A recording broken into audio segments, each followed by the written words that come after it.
Le premier livre des rois, chapitre 12. Roboam se rendit à Sichem, car tout Israël était venu à Sichem pour le faire roi. Lorsque Jéroboam, fils de Nébat, eut des nouvelles, il était encore en Égypte où il s'était enfui loin du roi Salomon, et c'était en Égypte qu'il demeurait. On l'envoya appeler. Alors Jéroboam et toute l'assemblée d'Israël vinrent à Roboam et lui parlèrent ainsi. Ton père a rendu notre joug dur. Toi, maintenant, allège cette rude servitude et le joug pesant que nous a imposé ton père, et nous te servirons. Il leur dit, allez et revenez vers moi dans 3 jours. Et le peuple s'en alla. Le roi Roboam consulta les vieillards qui avaient été auprès de Salomon son père pendant sa vie, et il dit, que conseillez-vous de répondre à ce peuple? Et voici ce qu'ils lui dirent. Si aujourd'hui tu rends service à ce peuple, si tu leur cèdes, et si tu leur réponds par des paroles bienveillantes, ils seront pour toujours tes serviteurs. Mais Roboam laissa le conseil que lui donnaient les vieillards, et il consulta les jeunes gens qui avaient grandi avec lui et qui l'entouraient. Il leur dit, « Que conseillez-vous de répondre à ce peuple qui me tient ce langage? Allège le joug que nous a imposé ton père. » Et voici ce que lui dirent les jeunes gens qui avaient grandi avec lui. Tu parleras ainsi à ce peuple qui t'a tenu ce langage. Ton père a rendu notre joug pesant, et toi, allège-le nous. Tu leur parleras ainsi. Mon petit doigt est plus gros que les reins de mon père. Maintenant, mon père vous a chargé d'un joug pesant, et moi je vous le rendrai plus pesant.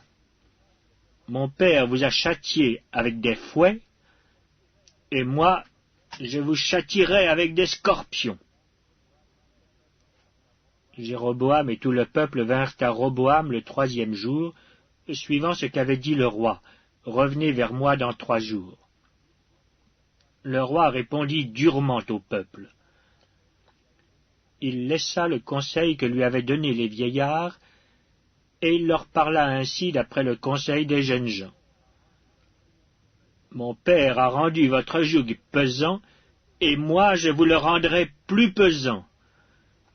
Mon père vous a châtiés avec des fouets, et moi je vous châtierai avec des scorpions.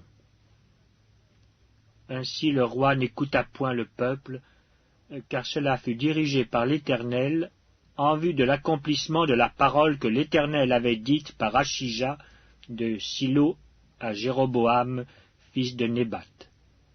Lorsque tout Israël vit que le roi ne l'écoutait pas, le peuple répondit au roi.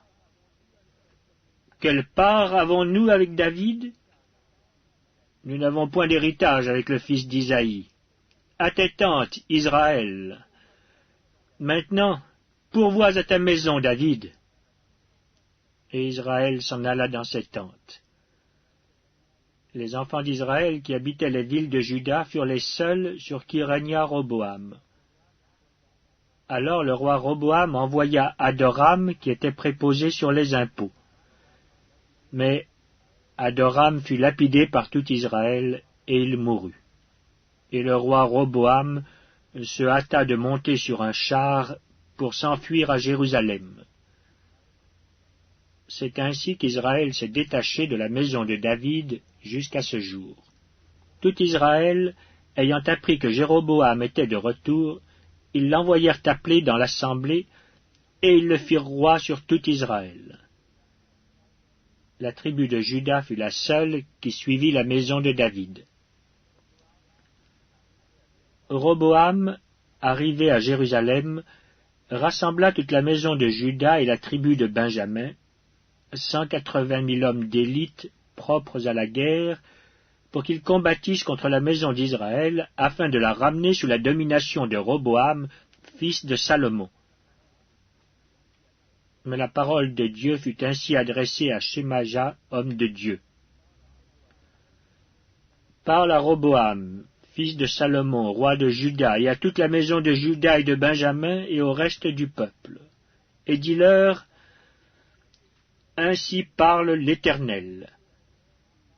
Ne montez point, et ne faites pas la guerre à vos frères, les enfants d'Israël. Que chacun de vous retourne dans sa maison, car c'est de par moi que cette chose est arrivée. Ils obéirent à la parole de l'Éternel, et ils s'en retournèrent selon la parole de l'Éternel. Jéroboam bâtit Sichem sur la montagne d'Éphraïm, et il y demeura.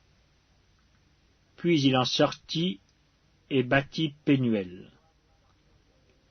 Jéroboam dit en son cœur, « Le royaume pourrait bien maintenant retourner à la maison de David.